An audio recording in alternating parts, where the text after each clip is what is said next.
What up, y'all? It's your boy Anton. On today's show, Jay Camp just sent me a trailer, Resident Evil. It looks flame. We're going to watch it with you guys. Also, we both went and seen Michael. Yes, in theaters yesterday. Joe Jackson might be Thanos. I don't know. And we got Monarch, the finale. All on today's show. This is the Runtime. Runtime. Let's go.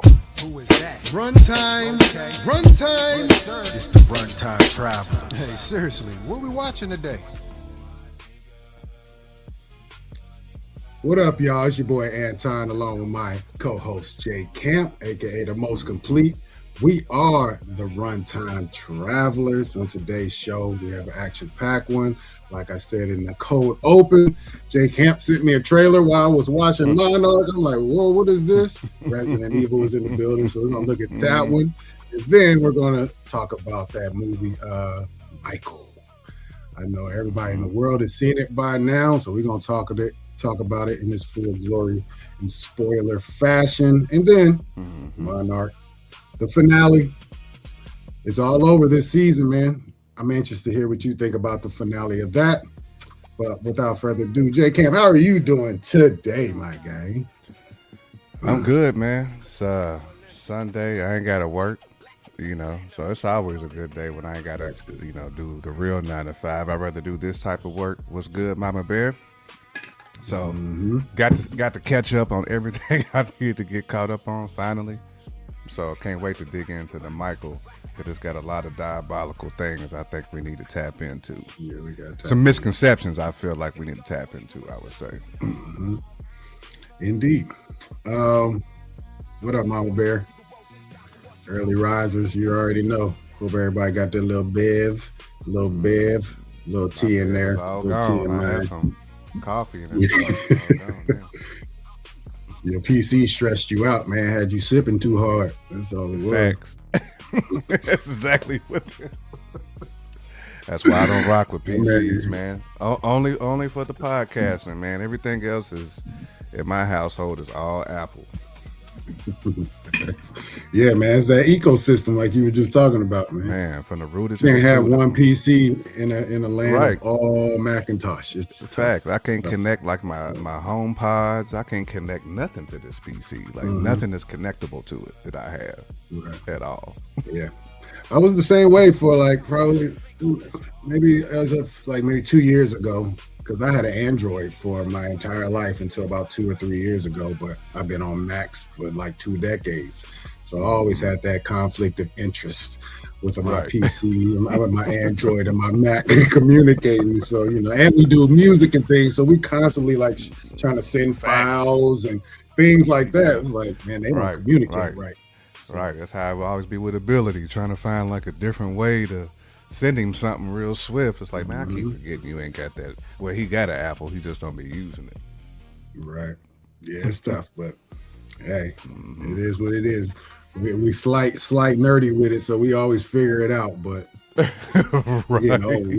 we need easier ways to do things. Forget all this figuring it out. Everything should be seamless and easy at this point. Where the easy button at? I need an easy button. I know Miss Mad's Mama Bear, I know she agrees with that too. We need that. I need one button, one clicker at this point. Word up. Well, all right. So, let's go ahead and get into our topics for today, man. If you're new to the show, please hit that like button and that subscribe button. Please support the channel in any way you can if you feel like you should. We appreciate it. No doubt. Right. Be like Mama Bear. Go subscribe. Have that notification bell ready to go. That's what it is. Mama Bear says she never found the vibe with Apple. Man, Mama you gotta Bear, stick with it for a minute. I tell you though, Mama Bear, it's like having an Apple is like pushing a Honda or a Toyota. There's some joints that are gonna last you you can put about 300,000 miles on a Honda and still be smooth. You just gotta change the oil. That's what Apple is like. I've had a lot of my Apple devices at least like 7 years, especially my computers. Never had issues with it. Never. I still got my original Mac, my iMac I bought in 2009. It still works. It's slow as hell because it's full. You Right. can't update it no more. But Right. it's still operational for sure. Right. That's how a lot of my Apple. I mean, I still have the very first one that I bought. It was like 2006. It's like an iMac. It was like, man, one of the first iMacs. With it had the big base with with the swivel joint. Yeah, I know what you're talking about. Yeah, I still got that. It's right up under this little futon back here. Still got it. Still works. Still turns on. It too. Man, I kept it because I still got like old beats and albums, all kinds of stuff is on. That's why I kept it, but it still turns on. Still connects to the internet too. Got old pictures, music, all type of stuff. It even got a what's the prop? Picture, one of the picture apps that you're editing pictures. What is it called? Whatever. I got the version before it went to subscription based, so I still have it on that Mac. So if I really have to go do some heavy editing, I can go to that old Mac and find this. It still works. It just man. slow. Yeah. Apple got classics. You can, you know. They didn't have like the little license plates where you can, like, when you buy a classic whip and when you go to the BMV, you gotta get like the classic license plate. That's what they need for Mac. When you got a classic Mac, they need you to be able to certify it, especially if it still works. No doubt. All right, man. Well, shoot, let's get into this, man. If people clicked on this, they know we about to represent and talk about Michael. So we're gonna do it right out the gate. We're not gonna make you wait. We're just gonna talk about it. I pulled up to the theater yesterday afternoon. We both really went at the same time. We were probably like 30-minute difference. I think you were pulling. Yeah, you left probably about 30 minutes before I did. Yeah, probably. But indeed, I went with the wifey, the daughter, my mom, and my grandma. We went. It's a multi-generational movie, that's for sure. Man, that's the beautiful part about it. It's definitely a multi-generational movie. Talking about a movie that spans from the 60s all the way up to, well, it stopped 1989? 89? Yeah, 89. It was the Bad Tour, something like that. Yeah. It's actually, ironically, I was at that tour. I went to that concert. So you lucky man. You can get Michael tickets. I never got so lucky. The closest thing to Michael that I got a ticket for was that Please Hammer Don't Hurt Him tour. That's like the closest one on that like superstar level, right? Black artist superstar. That Please Hammer, because that was a show. I mean, the pyrotechnics was like going to the circus, like about 30 people on stage. Go Hammer. I bet. You already know Hammer had the whole neighborhood dancing up there at one time. Right.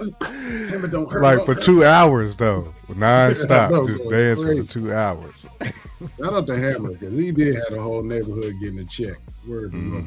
Everybody. I did go see Janet Jackson though. I did go to went to the Rhythm Nation tour. That was elite too. That's another one that people sleep on. Who's nice, like Janet. Live is Janet. Yeah. Janet have you in a whole different mood by the time that joint over. I already know how Janet get busy. Man. She performed at Black Cat. Yeah. There was a rapper on that one. There's every dude in the building like bring me on stage, got their hand right. Like throwing wallet on stage. You know what I'm saying? Oh man, shout out Jet. Shout out the Jackson family. All right, man. So yeah, we definitely saw the movie yesterday. So the movie, interesting. For people who grew up in that era, we all know there was way more to the story than they were able to tell. Oh yeah. It spanned what was it, 3 eras? So it was 4 decades in this movie. Hold on, it was the 60s, 70s, and 80s. So three decades. Basically. Stars as a young Jackson 5 Michael, where they're really learning in the living room with Joe sitting at the head of the family, barking orders, of course. At this time, I know we're gonna, you know how that goes. My man came. We're gonna talk about our pros and cons in this. Actually, I'm not even gonna run down this movie. like that. But we're gonna definitely talk about our pros and cons. But Joe coming home from work, that's the first thing. Joe coming home from work, I think that's what they were they were trying to make us feel sorry for Joe right there. That's what they were trying to do. But they didn't do enough. I wish they would have done more in more context. But anyways, you know, we start with the early Jackson 5 notes, and then they putting in work, doing small circuit stuff, and then all of a sudden get recognized and put in the building with a Berry Gordy, and you know that the Jackson 5 thing explodes. Then you go into the all right, now they're getting older, teenage years. Michael was trying to be on his own. He's trying to take the wheel of his own life and his own career, and he's talking, you know, it's basically trying to slay the dragon of Joseph. It's hilarious that they call him Joseph. That's just funny as hell right there. Yeah, but yeah, he's trying to slay the dragon, basically trying to get out on his own. We see his ascension in power and fame, popularity, control, everything. Michael's ascension and him trying to distance himself from his father, you know. And basically that's what this movie is about. This first movie. Obviously we're gonna get a part 2. With that being said, I know we both will talk about Joe Jackson, because he's, if you want to say, he's kind of he's not the star of the movie, but he's just much of a star of the movie as Michael is at this point. But you definitely feel like he was represented in this movie. I do too, to a certain extent, but I'd love to hear your opinion on how they handled Joe, and then we'll get to Michael, because I think Joe is the more polarizing part of this movie. So what did you think, Jay? Yeah, I mean, that's kind of like the one thing, at least for me, was the whole Joe Jackson angle.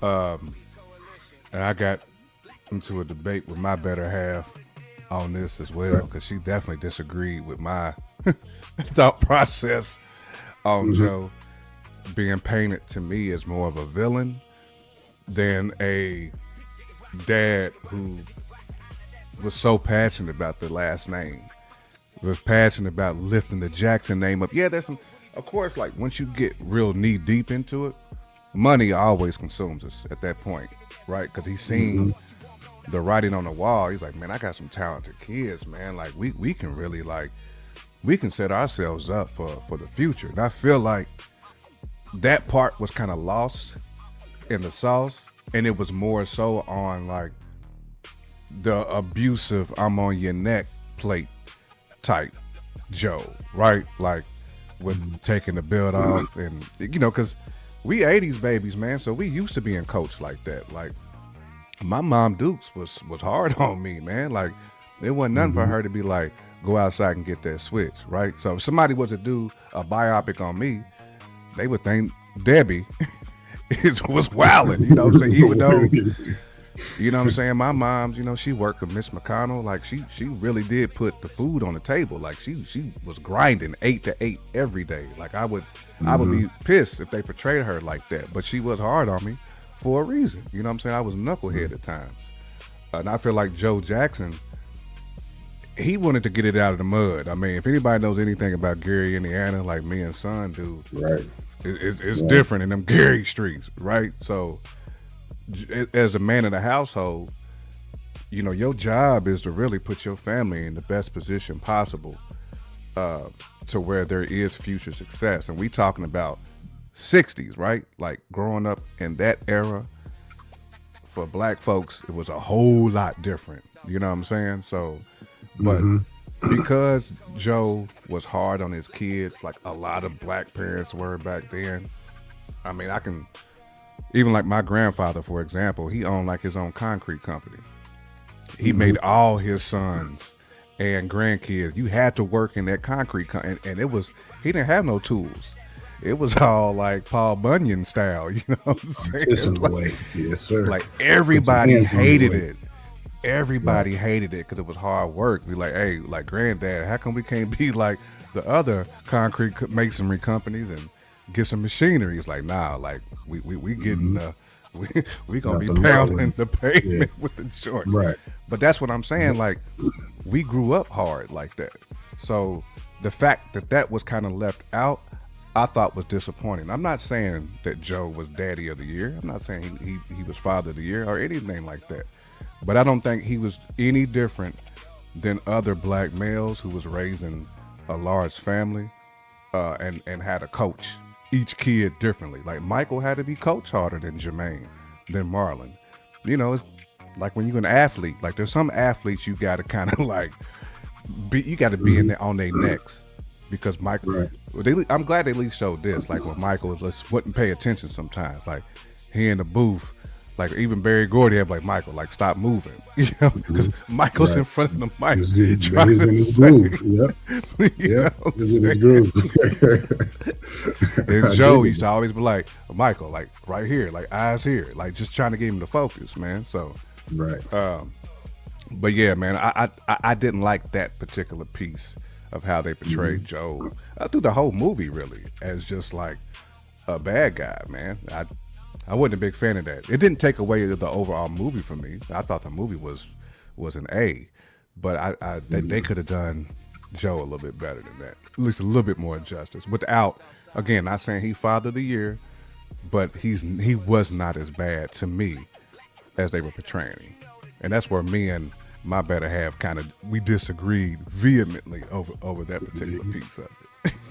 Yeah, man, it's a weird balance because the art of storytelling is what really didn't serve us correctly here. Like you said, when they first start the movie, they show him coming home from work.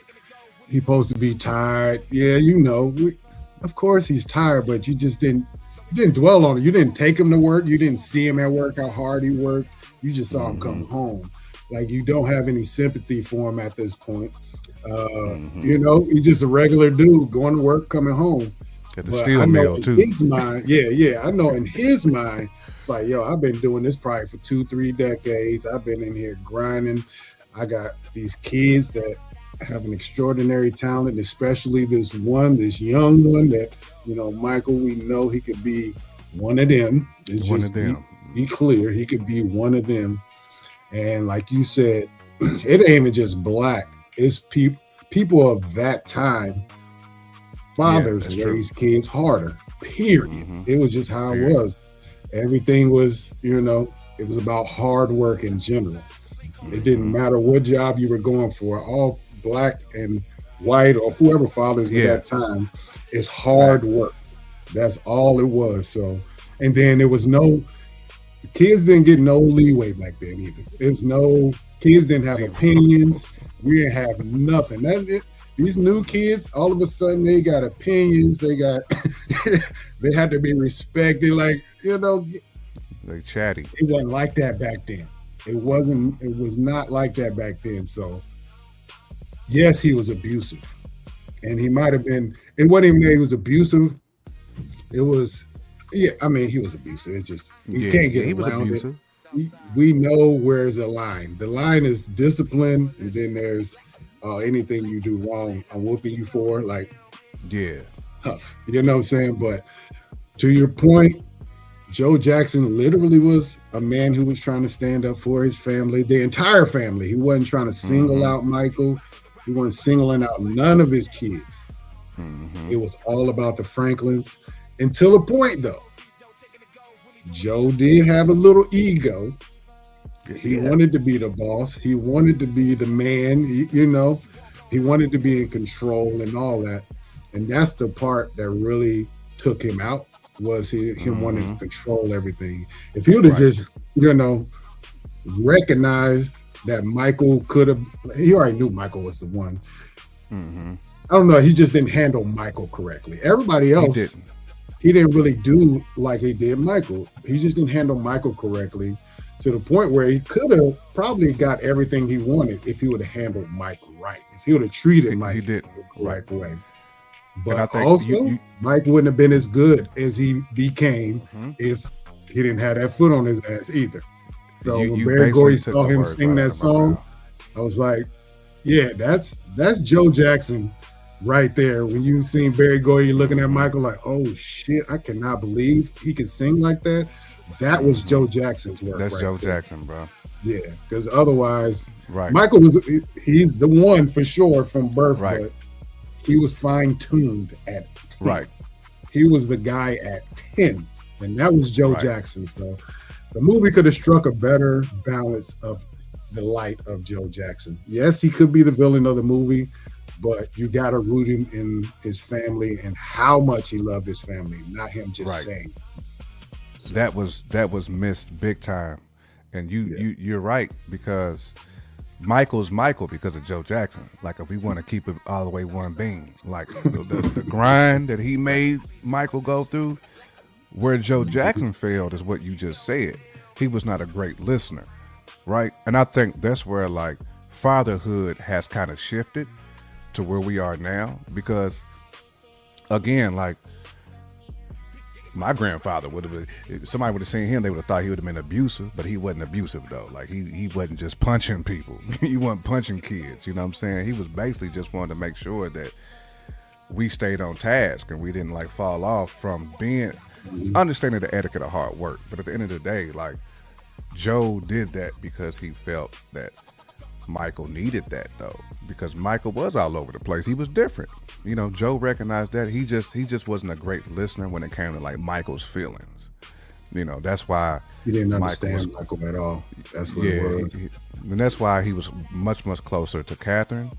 But I mean, at the end of the day, man, I want to be the one to give Joe Jackson his flowers for, you know, pushing his kids to where they could be great. I mean, Earl Woods did the same thing. You ask Tiger Woods about Earl, he gonna say, yeah, he was hard on me, man. Like, he had me on the golf course at 5:30 a.m. when the sun came up. I didn't want to be out there. But, you know, that's how dads be, man. When we know our kids got something, you know, we living vicariously through that. Like, it like, kings want to raise kings, you know what I'm saying? Like, that's just the way it is. We want our kids to be able to do things and have opportunities that we didn't have. So, salute to Joe Jackson. Yeah, man. Once again, I think it was the storytelling that kind of, you know, messed up the character. Also, though, first of all, for me, I've never delved all the way into the Michael story as far as with his family. I actually didn't see like some of the early Jackson movies and things of that nature. I didn't watch that stuff. So I don't know to the degree that Joe was portrayed in other things and the actual reality of it. So I don't know if this portrayal is way off base as far as how abusive he was, or you know, I just don't know where the pendulum should be. But just in this movie in general, they just depicted him kind of as a one-note villain. They didn't show much else. He might have smiled like twice in the whole shit. You know, like he was just always barking out things. When Don was there, when Don pulled up at the crib, he was smiling when Don pulled up. Speaking of Don, yeah, that was weird.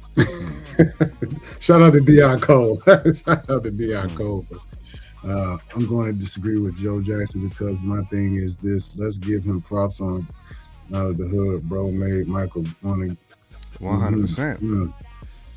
Yep, I mean, 100%. He's definitely instrumental. That's all. That's kind of that's the thing, man. Joe Jackson wanted to put that last name on a silver platter. Like, he wanted. I love cats who go hard for their family. You know, again, there's a million different ways to skin a cat.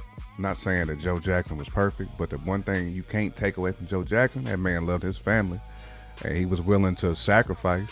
You know, getting them on the road. During Catherine was like, "Well, what about school?" Joe's like, "No, we gotta get out here and perform, girl. We gotta get them out in front of the people." Like, that's Joe thinking, like, look, we got an opportunity, you know, and he was passionate about that opportunity. So salute to Joe for that. One thing that was interesting to me, son, I meant to bring this up to you yesterday, but there was no real mention of Janet and none of Reby. We seen LaToya in there, but there was no, like, we didn't even see Janet or Reby at all. True. Very true. Now, I heard that Janet did not want to be a part of it. Like, that she didn't want her character portrayed. Not sure why. Not sure, like, if she kind of, like, got wind of the script and maybe seen what they was going to do with her. And she was like, nah, I'm good with that. I'm good. Don't even mention my name in this joint. But LaToya was the only one that was featured of the girls. So I thought that was a little bit weird. because during that time, Janet was starting to kind of come into her own too. Exactly, especially in those early 80s. Yeah. Mm-hmm. Yeah, that's why you got to take these movies with a grain of salt. Like these are movies. These are not documentaries, so you can't take all this stuff ultra serious. You're missing whole family members apart in this story, man. There's no way this is the accurate Michael Jackson story. This is real 1000% just a dramatization of it. But yeah, man. Love the behind the scenes of Thriller though. Yeah, I mean, overall, I thought the movie was fun. It was just a fun movie overall. Yeah, definitely fun. That's how I look at it. Nostalgic.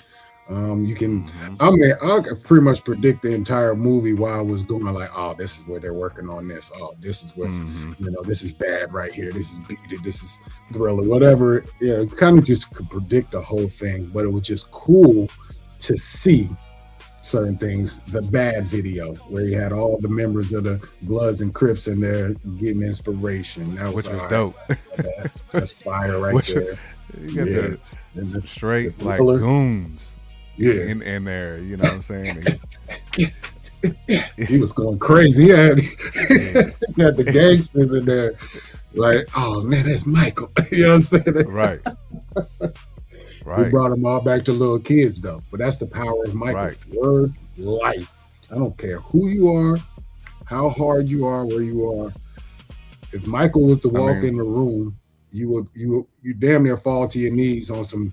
I can't believe it. I see Jesus type. This dude, he's so part of our lives. He had so that much aura, a part of our lives. That's what my son was saying when he came home. That Michael Jackson aura is different. It's different, bro. Like, and the fact that people still got it when he's been long gone. You know what I'm saying? R.I.P. Michael Jackson, but that's why he is the biggest artist, I think, that's of all time, like by far, bro. Like, and to me, he has the greatest album of all time. The most impactful album of all time is that Thriller, bro. Like, it's just, there's nothing more immaculate than that. And salute to Quincy Jones for just having a hand in that, because everything cooks on there. I mean, Michael he got in that studio, especially when he went on his own, he was like, yo, I got this whole album in my head. Right. Yeah. I just need you to make sure this is a movie, and everything on that Thriller album was really a movie, man. I love that part of the behind the scenes. We kind of got that, how they kind of like crafted that, because that was a major. I mean, that to me, this is the dopest album ever. That Thriller. I mean, Bad was hard too, but that Thriller is different.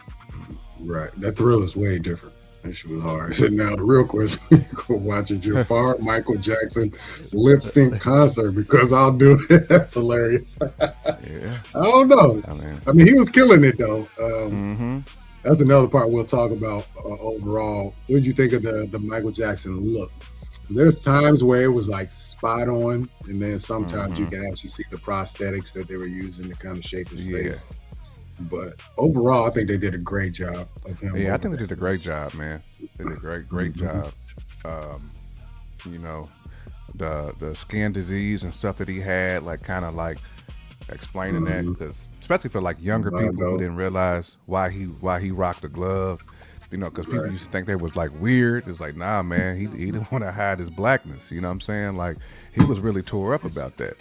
Like, he wanted to be identified as a black man, and didn't want to be looked at as weird because he got this like disease. Those are things, again, where you can kind of say, all right, Joe, that's when you got to be a better listener, man, and be there for your son when he's going through stuff like that mentally. But right.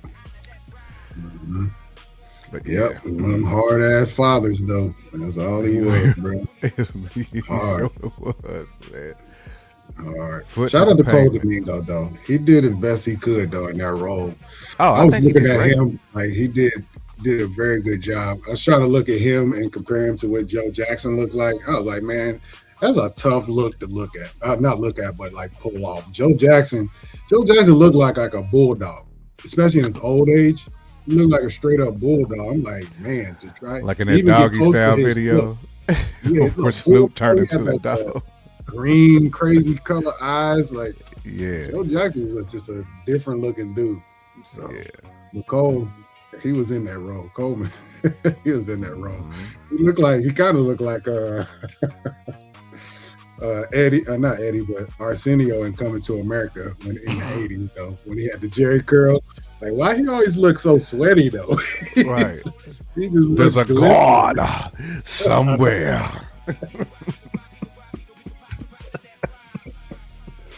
They have Gilligan. Get off the island.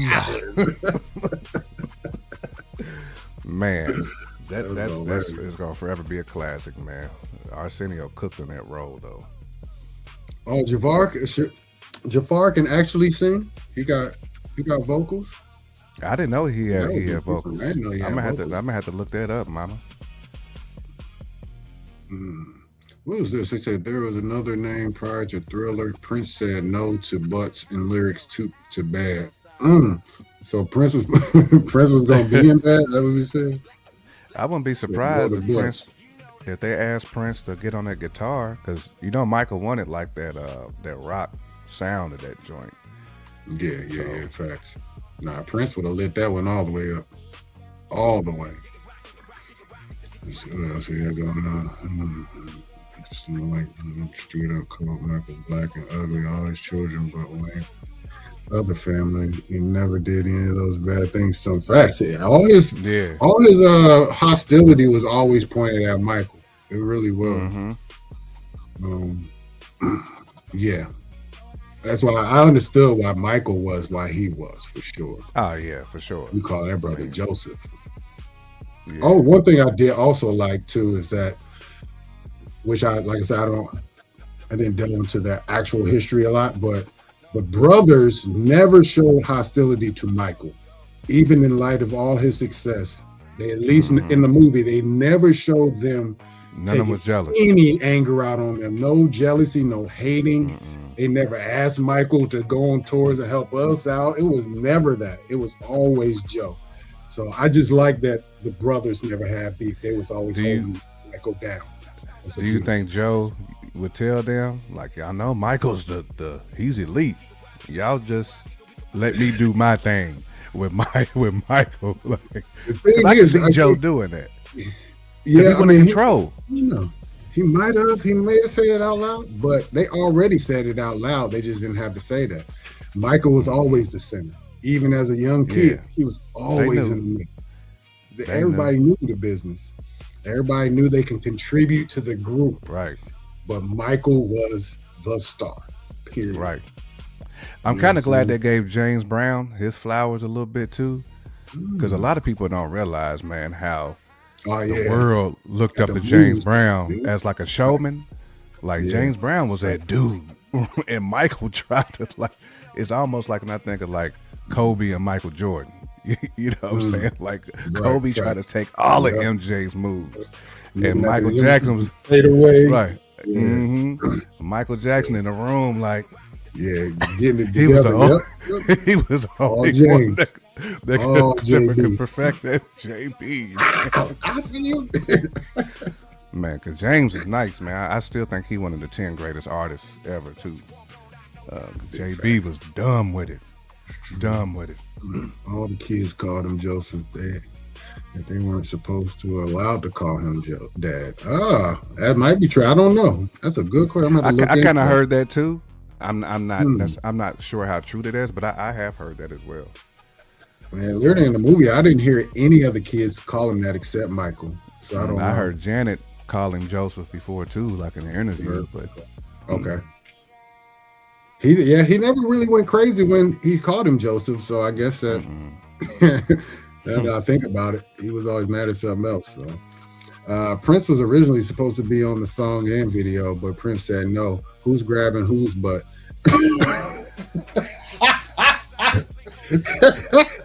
And Prince regretted not being on We Are the World. Now he should have regretted that. It's hard to say that with a straight face, like just trying to read what Power put on there and just like trying. Hey, listen. Oh man. I know Prince looked like he went both ways, but he was not playing them games, bro.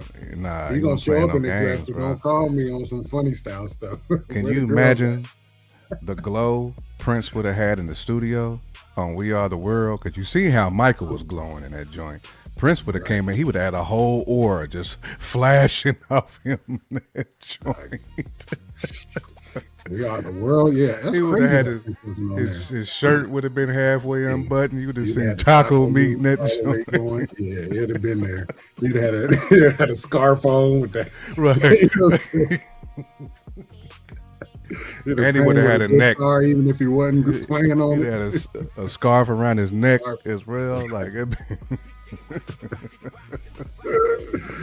Oh, man. That boy. Prince was mad at Michael. Maybe they'll add that in the next movie. Yeah. They was probably the two biggest artists, you know. Mm-hmm. At that time, to me. I'm trying to think anything else on Michael. I don't want to take up the entire show talking about Michael. Yeah, I don't want to take up the entire show either.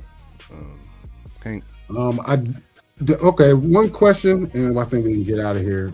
Do you think this movie would have been better served if it was? Well, it really needs to be for a movie. Let's just be real. It's 4 decades of Michael.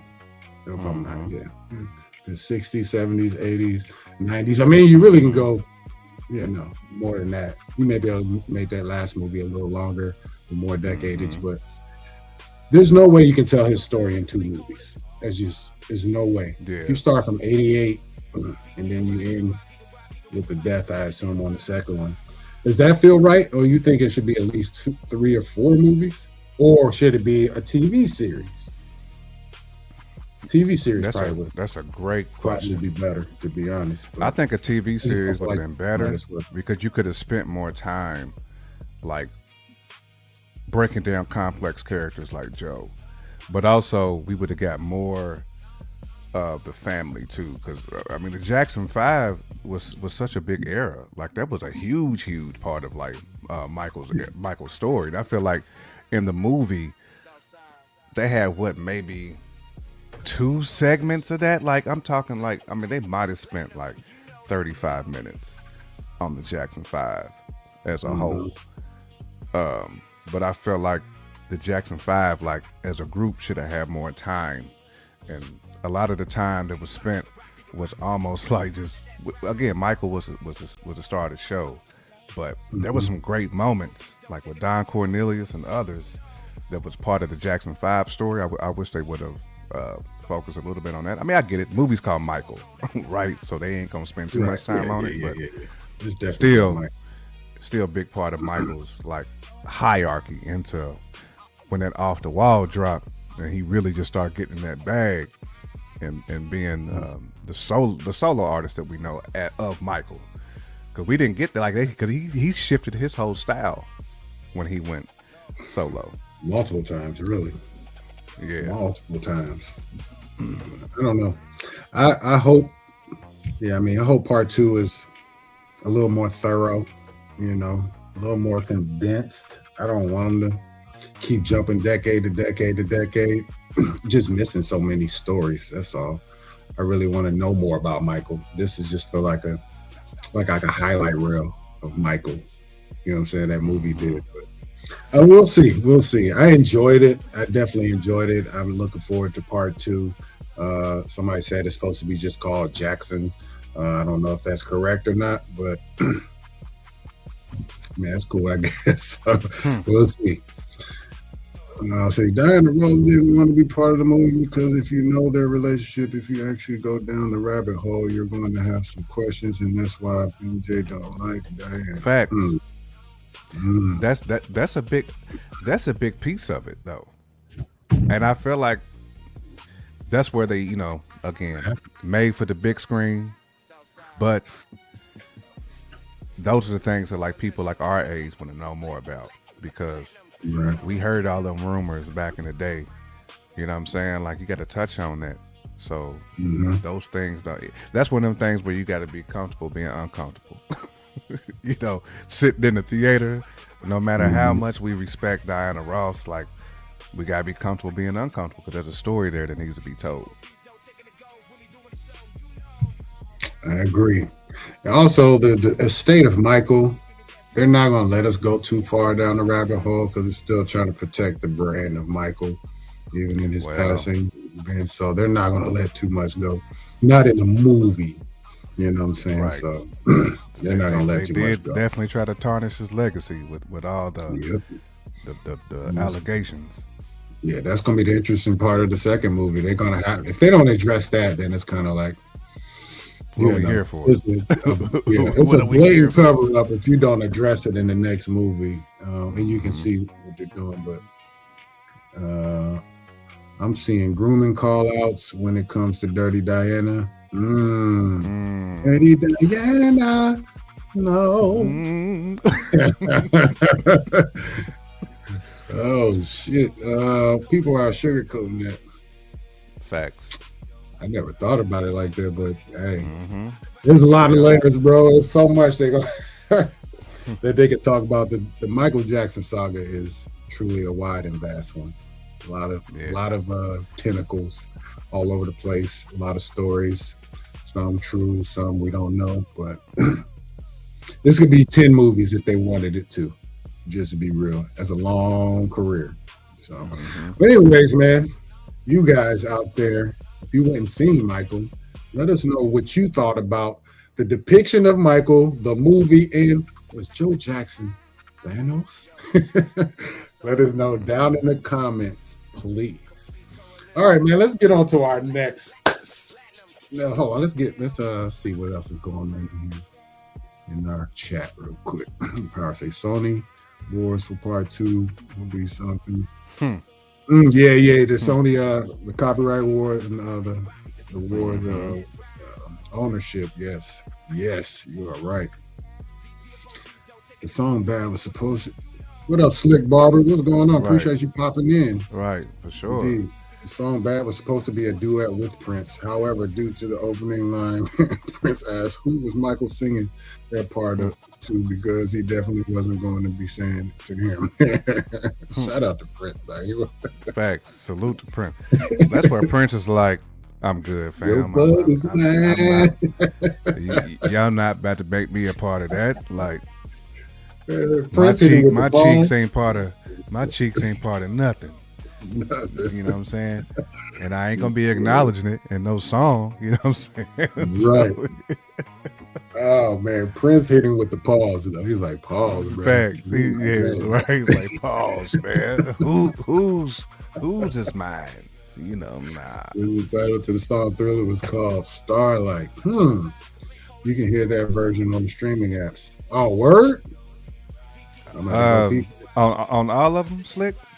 Because I peeped that. Definitely got to peep that. I ain't never heard that. Okay. All right. Well, shout out to y'all. Appreciate y'all in the chat dropping jewels. Yeah, I had a dropping jewels. That joint. Factual. Check that out. All right, man. Let's get into our next story of the day. Good old Monarch. The finale of Monarch dropped on Friday. I just watched it this morning. I kind of forgot about it last night, but I watched it this morning.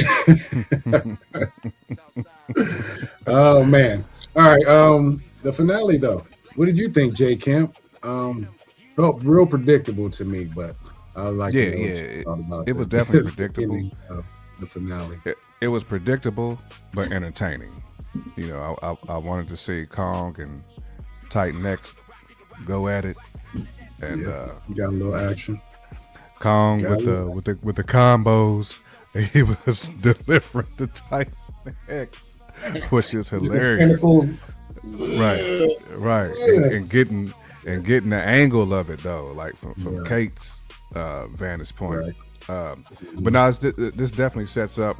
Actually, it kind of sets up like Godzilla King of Monsters too, because I believe this all takes place like right before that takes place anyway, and then getting the teaser at the end of Rodan pretty much emerging from the volcano. But there's also questions and theories of, was there two Rodans basically, because I want to say the first one actually was in a completely different part of like Australia or New Zealand or something like that. And I'm going to say this one was in like Thailand. So that part is kind of odd to me, like just when I think of the actual Godzilla movie.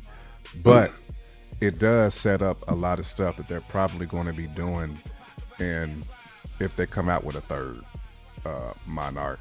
But wherever this time machine or whatever is located, that's going to be a backstory that is going to be interesting to see. But I liked it, man. Like the last 2 episodes, I definitely liked, and this was a pretty good wrap up of the overall story. And then getting to see where they got the basement set up now for the Monarch 2.0 was also interesting. They're gonna be going on all these side missions, so they got a lot of good meat on the bone for like season 3 if they want to take it there. Right. Yeah, man. It was a solid episode. Nothing crazy happened. Everything that happened was like, yeah, we kind of knew they were gonna lead Titan-X to the new jumping point back to Access Monday. We knew that was gonna happen. I did love seeing the face on Kong once he saw Titan-X grab the egg. It was kind of like, bruh, why didn't you say that in the beginning? I wouldn't have pulled up. I wouldn't have done none of this. You got me over here all bloodied and up. Fact. Scraped up. That's all we were trying to do. Right. But let me go ahead and hit you with this anyway, because y'all know what time it is. Kong is over us, that's for sure. He's like, bro, y'all keep making me do all this for the dumb shit that y'all doing. Can y'all leave me alone? I got an entire island. Why y'all here? Like, it's just Kong is over it. He is 1,000% over it. It's hilarious. But no, it was a good episode. Like I said, nothing surprising. Leading Titan-X back to Access Monday. Kitaro and what's the other girl name? Liliana? What was it called? The black girl? No, the girl that he's trying to that Kentaro's with. Yeah. Man, now her name. It starts with an L, I'm pretty sure, but it's at the tip of my her and tongue. him off on another mission as their current one failed. Now they're trying to go to Access Monday, and he's trying to bring back Hiroshi. So that'll be a part of version of Hiroshi, which is always scary. Right. True. That'll be part of season 3.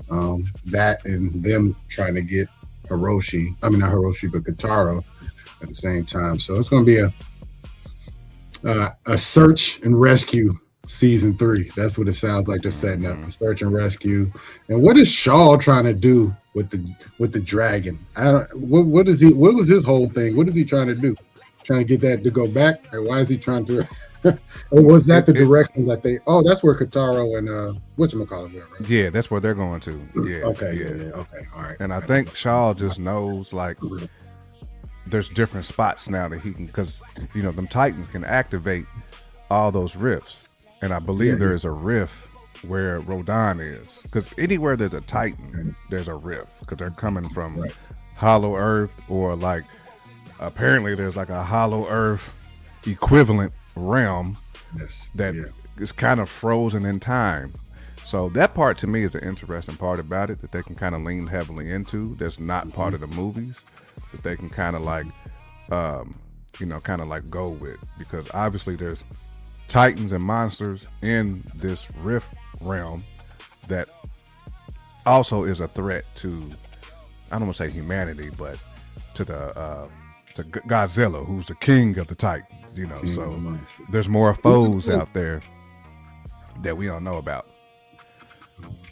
I think I need to go and watch all these movies now, just to get that extra layer of context. This movie, I don't, like you said it's between, what is it, King of Monsters? Godzilla King of Monsters? This is like right before King of Monsters.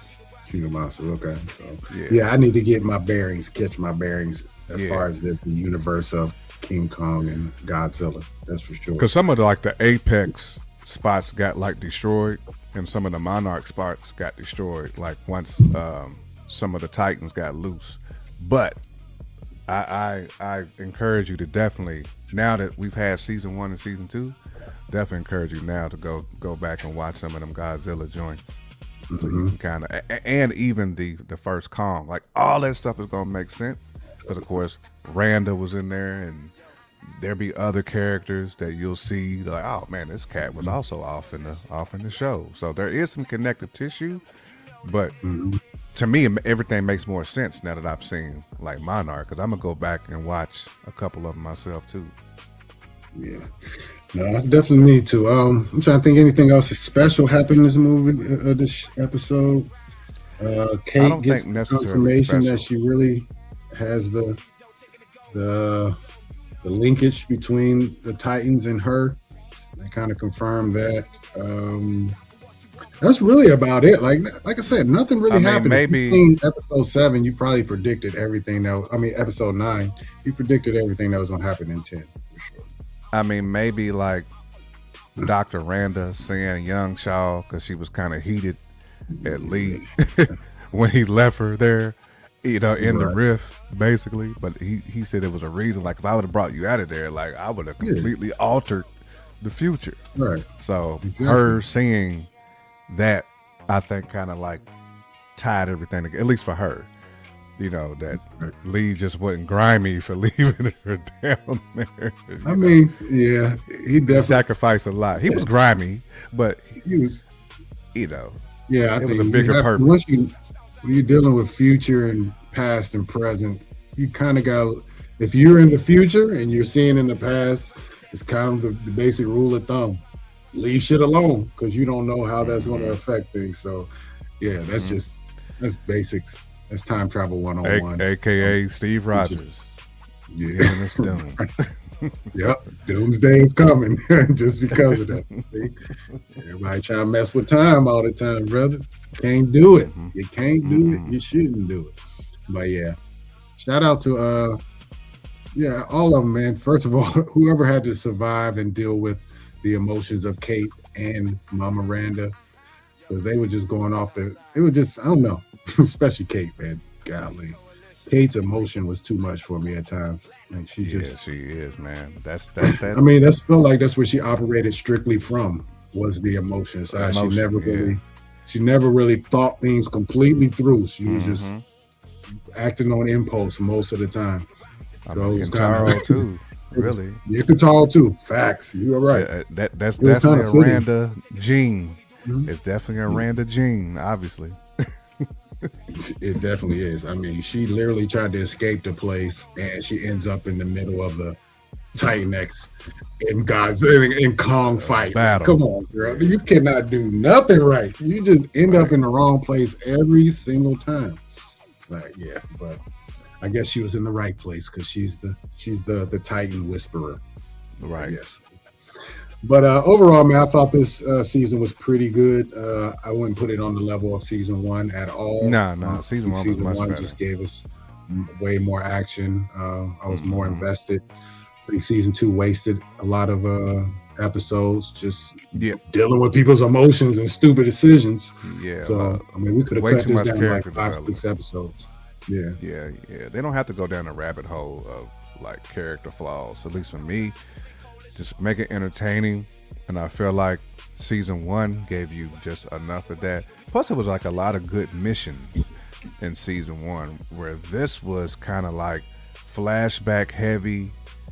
That's the other thing with this one. It was very, very flashback heavy. I feel like they could have saved some of that for season 3.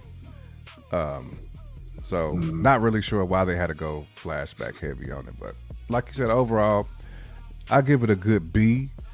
It could have been an A for me had we just had a little bit more, Titan battle, but it's all good though. I mean, made up for it though. At the end, I love the Easter eggs and all this stuff at the end, so I'm good with like how they closed the show down. That middle was just way too drawn out with fluff. Right. I dig you on that, man. It was a little too much fluff for sure. Too many dumb decisions. Yeah, man. Overall, like I said, you're probably right. About a B minus for me. Hopefully, maybe a little more of I don't know. We need more Titan action in general next time. They just pump faked us too much this season. That's all. That's why everybody is here. Everybody's here for the Titans. Yeah, that was pump faking us the whole rip. They gave us the Kobe pump fake. They was killing us with the pump. It was the SGA pump fake that led to a foul every single time. You know what I'm saying? Appreciate you, Slick Barber, putting that. Man, good looks, Slick Barber, in the chat.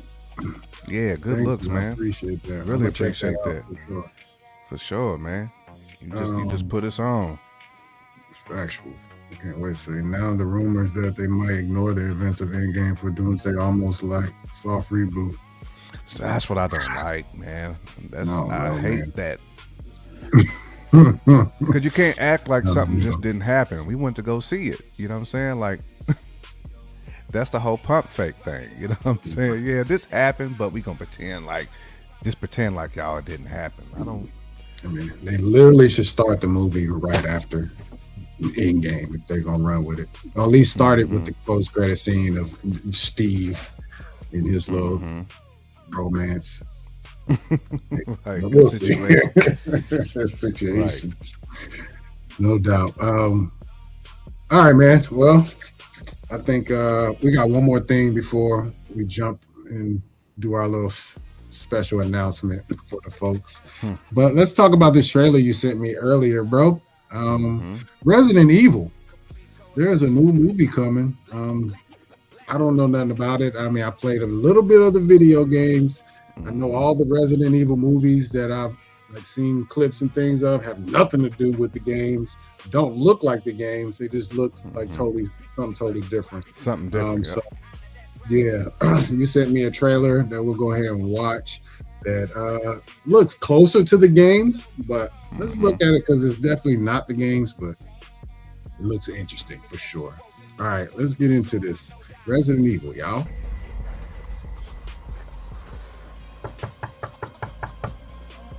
Hello? I had a little bit of a problem on the road. I was wondering if I could use your phone. You walk into folks' house? What are you Hello? doing? You walk cold into people's house.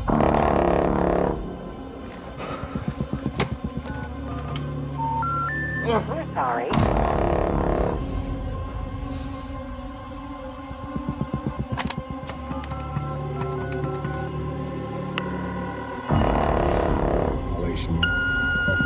Hey, babe. Look, I'm really sorry that we got disconnected earlier, but some things have happened. That's game right there. I'm in like a seriously messed up situation right now. Naughty.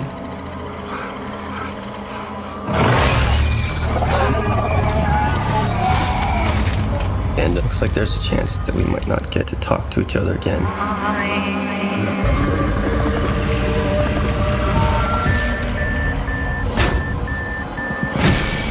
You're right.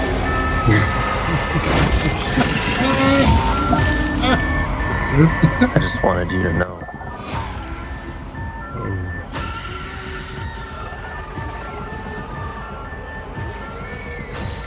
Crazy work. Bruh, raining bodies is crazy work. Oh, bruh. Yeah, that looks interesting for sure. So September 18th, 2026. Yeah, they got the That right looks interesting. producers for this too, with Zach. Yeah. Wow.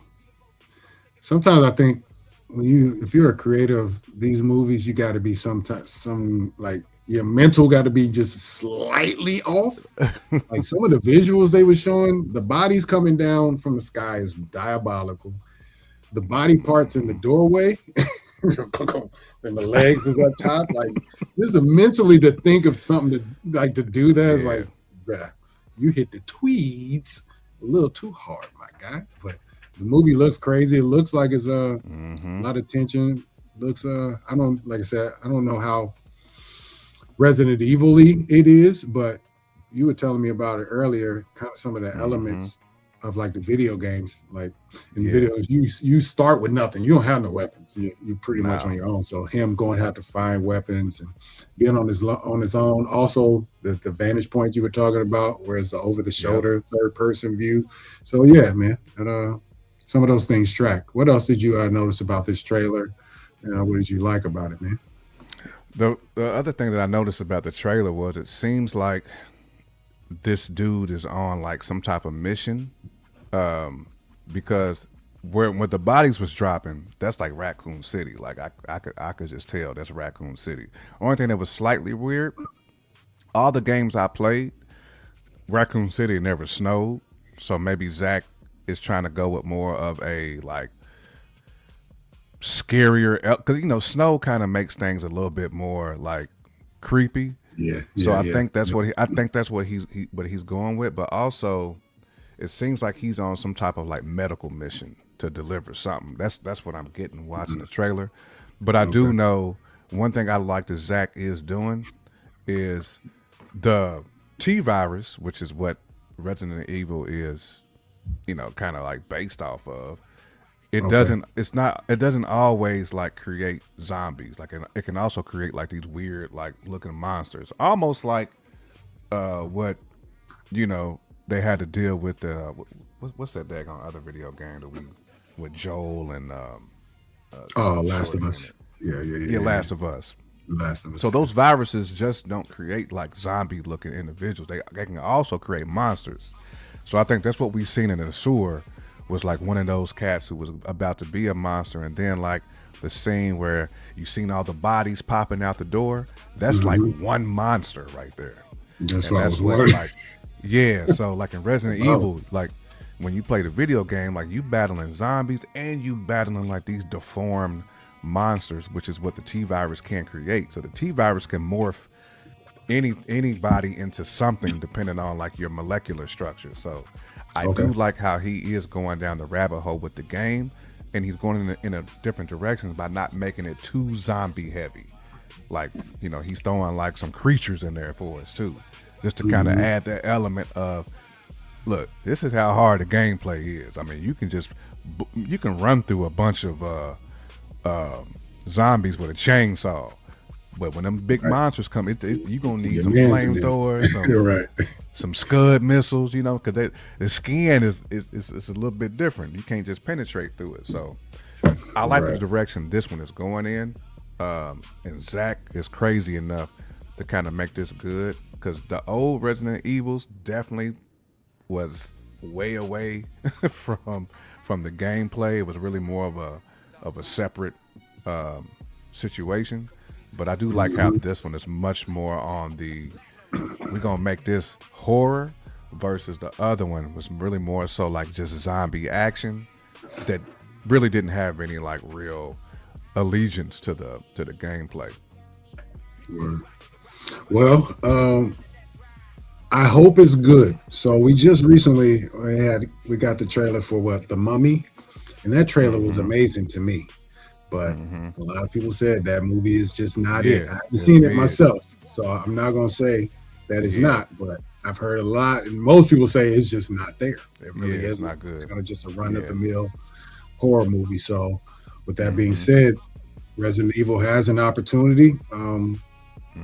We've gotten some very good ones lately.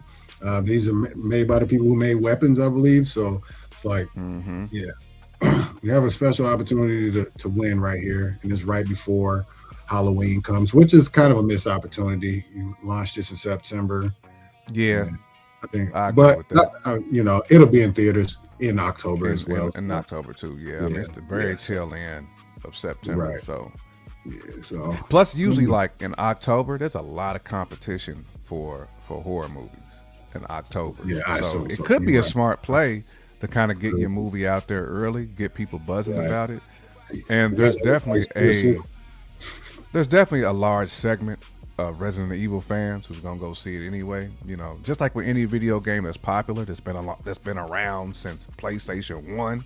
You know what I'm saying? That's what I feel was a missed opportunity with Silent Hill, because the Silent Hill trailer was dope too, but they didn't pub it well. And I think that was only in the theaters like 2 weeks, basically. Somebody said it was trash. I heard people say that movie. I heard it was trash. I heard it was trash too. But my thing is, when you are doing like video game redos, like they waited too long though. Like the last 2 Silent Hills came out in like 2008, like 2000. Wait too long. When you do that, it's got to be like it's got to be hidden, and they just didn't have the budget behind it either. So it's they set it up to be trash. I mean, Leon is that guy though. Leon is that guy, power. So yeah. No, Bear said even the spoiler kings was like, yo, you can't be walking into people's house like that. Right. Facts though. Right. That's your factuals. You can't Right. walk in people's house. Especially like when you do that hello and that door crack open when you knock on it. And it's a crib out in the middle of nowhere and you sitting here. Exactly. Right. Come on, bro. Like, you run up in nobody's house. That's just how I don't know. But that's how we want to be talking when we seeing these movies, though, right? We want to be talking like that. Like the last Resident Evils didn't make me talk like that or think like that. This feels like a horror movie plus a video game, which is what I like.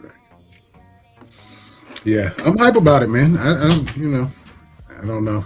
We'll see. I mean, it's a whiles away. September is a minute, but it's on my radar for now. So, you guys in the chat, if you have seen or this is your first time seeing the trailer, are you hyped for it?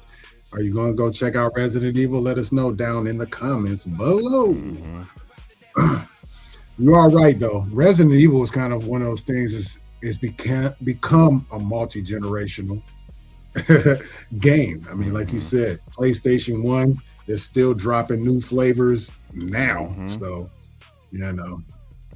And they've remade so many of them, like you know, with the upgraded like graphic engines and all that stuff. I mean, they've made Resident Evil basically like when you play the video game, it's like a movie now when you play them.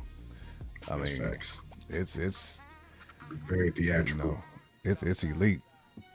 Right, very theatrical when you're playing them. So Kreger's a man that can bring that out, though. I mean, he didn't miss with Barbarians or Weapons. Two great movies. Yeah, I haven't seen Barbarians. That's what I meant. Barbarians is dope. You know, you just tell me about it. Barbarians is real dope. All right, let's get into our last thing, our little special announcement. All right, so starting May 14th, we'll be taking a brief hiatus. Yes, we have decided that we want to make this show better. And we just need a little time to work out everything. As you can tell, the show has a slightly different look. We're trying to make it more accessible to people as they pop into the chat. They need to know what we're talking about. We need to do a better job at staying contained in our time frames and starting on time and being subject matter driven, you know, just a little tighter. And we want to make this a show, not just a YouTube channel, but a 1000% show. So we're going to take a 2-week hiatus, May 14th through the 28th. So we will be here to chop it up with you guys about the end of Daredevil, and we'll get the Punisher special. And then when we return, we will jump right into Spider Noir, which I cannot wait for because everybody's saying apparently that is the one, especially when we're talking about Spider-Man. So, yeah. So that's really what we're doing. We're just trying to revamp the show a little bit. I'll actually be tapping into Mama Bear and Jay Camp. If you can tap in with Power, we would like their opinion on things that they would like to be implemented or things we can do better with the show, because 1000% this show is for the viewer. You know, it's for us too because we have fun doing it, but we want the experience to be A1. I don't want it to be looked at as just a regular YouTube channel. I want to have fun. I want it to be structured. I want it to look like a show. So what you're seeing now is the beginnings of us turning that over. We're trying to get things rolling and not just try to use that 2 weeks as all work. We need to get the ball rolling. So yeah, man, that's really it. There's nothing special about it. It's just we're just trying to revamp a little bit. We're not going nowhere. Nowhere. I mean, not going away. And I know how it hits when somebody start becoming missing. You know, you don't show up for Thursday at work. You're like, what happened to them? You don't show up Sunday. You're like, oh, they done fell off. God, they done fell off. No, we not. I promise you. I promise you. Yes. we will talk about that. Matter of fact, I actually watched Thursday. You want to jump on that Thursday? Yeah. Because I was going to actually tap in with you on that because I watched a good chunk of that. So I haven't watched it yet. I've seen the first half of the first episode. It felt like it was going the right way. Good. So it's good, bro. Mm-hmm. Mama Bear, we'll tap in with you. We'll get you on that show because we have to get you on for that Man on Fire episode for sure. You will, but yeah. Anyways, if you guys have suggestions for our show, anything that you would like for us to implement or touch upon, or whatever it is, we're taking all suggestions. The show, once again, is for the viewers, the fans. It's for us too. We want to be proud of our show. We don't want to be just a regular. Anybody can turn the camera on and talk, but we want to produce something that is actually a show. So, yeah, man, we're working on it. But yeah, that's all, man. J Camp, that is it. Hey, shout out to Sunday mornings, man. I love the vibe of Sunday morning shows. I'm not gonna lie to you, bro. I do too. I actually look forward to the Sunday mornings, man, than I do sometimes of like the weekday stuff. Just because some weekday stuff be exhausting at times. You're in the middle. Sunday, I'm fresh. I've already had like a workout in. Like I'm typically like I'm recharged on Sunday. So, I love the Sundays. I definitely want to make sure we keep doing the Sundays, like for sure. It's like a good time slot. For sure. Yes, indeed. We appreciate you, Mama. Appreciate you. Sure. We're trying to keep it tight. Y'all get to see us working out all our kinks live on air, which is fine. We are transparent. We're not experts. We're here to learn just like y'all. Y'all teach us more than we teach y'all. I can tell you that. Facts. With Mama Bear and Power in our chat, trust me. Yep. They are the guys in the chair. No question about it. So we appreciate y'all. And we like in a good spot too, because there's so many things that's coming out within the next like 6 months. It's gonna be like boom, boom, boom, boom, boom. So we want to make sure that we touching the right chords, but also that we enhance the engagement. We don't want it to always be rinse and repeat, but we want to make sure that visually it's appealing, and then that the topics are appealing, and that things just don't. We are the runtime travelers, so we got to be on a good time. We ain't like just overdoing it. Well, we ain't overdoing it, but I like where we definitely at. Like I said, we just need to scale a little better, which is why these next 2 weeks is going to be pivotal for us to be able to make sure we get the show exactly where we want it. Absolutely. But we still have 2 or 3 more shows before we actually do the break. Yeah. Before we actually like pause. But the pause is only going to be to like not rebrand, but more so just to recalibrate on ideas. Yeah. That's it. Because we ain't pausing. We don't run social media. We don't do none of that, guys.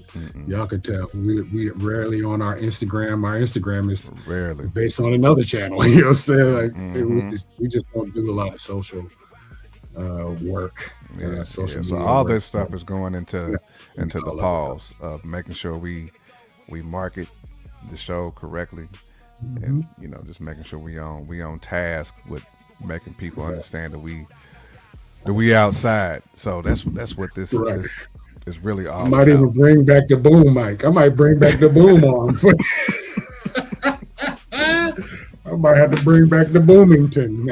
Right. The Boomington the 6th, man. Yeah, factual. No doubt about it. All right, man. Well, J Camp, another show down. Yes, sir. Appreciate everyone in the chat sticking with us, rocking with us. If you haven't gone to see Michael, I suggest you go check it out. Big screen. It won't be the same on the small screen. I can tell you that. If you haven't watched Monarch, go watch Monarch, man. It's good, especially if you haven't watched any.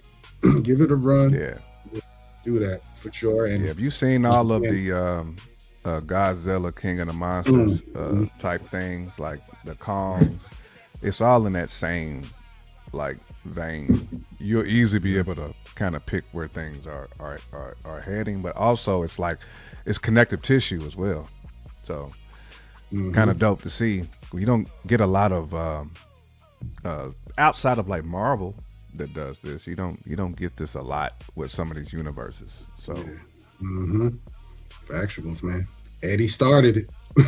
Don't forget, we gotta make Eddie started the multiverse, fam. Don't get it twisted. He started not the multiverse, but what do you call it? The shared universe movies. Yeah. He started that. Get out of here. All right, y'all. We appreciate y'all joining us once again. Please hit that like button and that subscribe button. Please hit that. Show love. Yeah, man. We'll see y'all on Thursday at 8:30 p.m. Sir. Always, and next Sunday about 10:15 a.m. Ish. Yes, sir. All right, y'all. One love. Run time.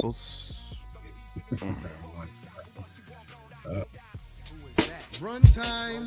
Run time. It's the Runtime Travelers. Hey, seriously, what are we watching today?